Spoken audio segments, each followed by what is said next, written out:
final lecture in the entertainment industry module before we move on to the final module. So to review this concept of globalization, it's really just this idea that we are more connected than ever, right? If I wanted to talk to somebody in Singapore right now, I would be able to do so. I would be able to find multiple ways to do that. Now, in the age of globalization, with all of the current technology that we have, we are able to trade all of these medias all over the place. And all of that media holds certain ideas, right? Our media is just a reflection of our culture. So we're also spreading our culture around and sharing our culture, and sometimes even mixing our cultures. The thing that we're going to be talking about today all comes back to kind of this domination that America seems to have in the global entertainment industry. This is kind of a problem for a lot of people in a lot of cultures around the world, because it doesn't feel great when another culture is dominating yours in one way or another. And what this is called is cultural imperialism. So imperialism is when one culture kind of overtakes another. In the classic sense, it would be like when the British people went to India and kind of like steamrolled the culture and like took over. Actually, when the British people went like just about anywhere and did the same thing. When we talk about cultural imperialism, it's not as official as that.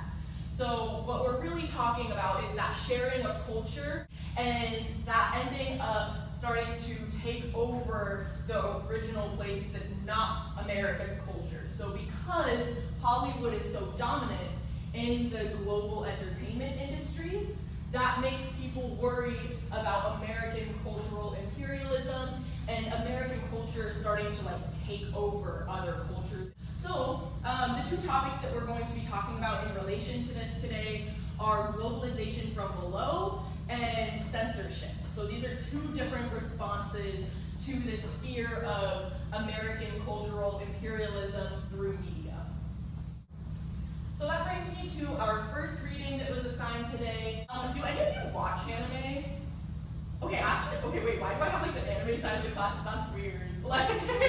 So the reading opens with talking about a popular narrative within the anime community about anime's power to subvert the global entertainment capitalism that currently centers on US media.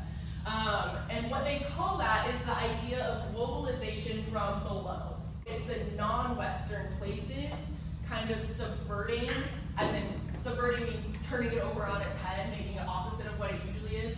That dynamic where historically Western media, and specifically Hollywood, is the end-all be-all. So they are shooting to make anime influential like all of our Western media is. And that's globalization from below. This place is not usually known for being a media powerhouse, but we are taking this media that's very Japanese and globalizing it and subverting this expectation that everything always comes from Hollywood in America and the Western world. Moving on, so we talked about this first reaction to a concern for cultural imperialism, which is globalization from below. But let's say you're worried about cultural imperialism and you don't really want to do that. So if Cuba and America don't have a very good relationship, but America has a really dominant media in the global entertainment industry, that's going to be a problem, right? So Cuba's approach to this of wanting to avoid cultural imperialism was censorship. In Cuba, they were very worried that all of this American media was going to make the Cubans too American, right? And it was going to keep them from developing their own culture, from really like investing in themselves and their own ideas, and they were just going to be like kind of a like crappy little offshoot of the United States. So they decided, let's just close off from that. We want to develop our own ideas, our own culture, free from whatever's going on in Hollywood, right? We're not even going to try to globalize from below. We are just going to completely avoid it. As I'm sure a lot of you can imagine, as people did not have this outside media, they really started to crave it, right? They didn't know what they were missing, but they knew they were missing something, and they were having some serious FOMO. And that's where this reading is situated. That's where we get to the paquete semanal. This just means weekly package in Spanish, and these are just flash drives. There was this huge mystery afoot, where these little flash drives with all of this media from all over the place, especially America, started popping up. And they had just like an insane amount of stuff. This is like a screenshot of all of the files in one of them. All of a sudden people are finding their paquete sellers that they trust and they like the stuff that they curate, and they're buying these, and everyone's starting to become more familiar with outside media. So in addition to just feeding this market of buying and selling paquetes, we also had kind of feed into new and existing markets.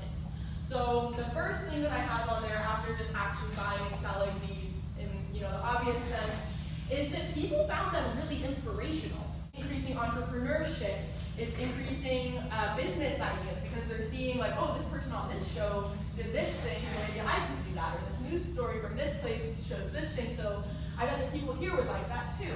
It was giving people ideas, because that's the beauty of sharing media, right? It allows us to cross-pollinate and come up with new ideas. When we have multiple minds on something, we're able to come up with something like new and beautiful. It also spurred a boom in advertising. So the really interesting thing about that, and kind of like the dark underbelly, is that it wasn't all positive, right? Like I think that as Americans who really value something like freedom, right? We're very like, freedom of speech, that kind of thing in America. We hear censorship and we're automatically like, bad. But this reading points out something really interesting, which is that they saw a rise of things like racism once people started interacting with this Western media. All of these advertisements that were starting to come out because people were, excited about this media and they were inspired by it, they realized it reinforcing the idea that lighter skin is more beautiful. And that really speaks to what we've talked about in terms of socialization, right? Every time that we watch something, it's influencing us. That's part of this consumption, right? It's not only the things that we're actively deciding to take in, but it's also the things that we're just passively noticing that are socializing us and influencing the way that we understand the world around us.